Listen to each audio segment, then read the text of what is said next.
Hello Blockmates! So ako nga pala si Engineer Carlo, one of the technical personnel ng EcoBlock. So ngayon kasama natin si Foreman. Okay, so interview lang natin siya. Foreman, pakilala ka po.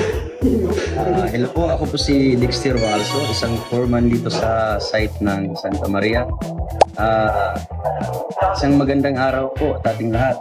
Dito kami para ipakita sa inyo yung kagandahan sa pagkabit ng AAC. Tapos gaano ka nakatagal na Foreman po? Bali, 5 years akong isang foreman. Ngayon, mas maganda yung gawa ng AAC kaysa CHB block. I see. So parang ano yung napansin mong difference niya for sa regular na mga blocks natin?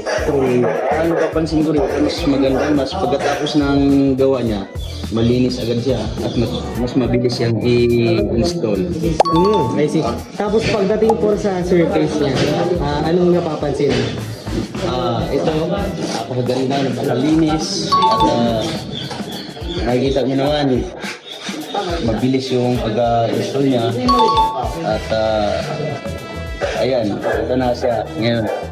Yung gawa ng mga makalati ng mga makabilis kaya magpaiso na kayo. Oo, di ba? Pero ikaw po, kung tatanungin ka, gagamit ka ba ulit ng EcoBlock AAC block? Ayaw naman. Basta mas gusto ko itong i-install kaysa CHB. Kasi mas madali, bawas sa libor sa tao at makakatipid tayo dito. Ayun, so yun siya guys, no? Satisfied si Ford sa pag-demo natin kung paano i-install yung AAC block. And actually, ilang oras lang kami dito pero yan agad yung nagawa nila. Alright, so sa ulitin Blockmates,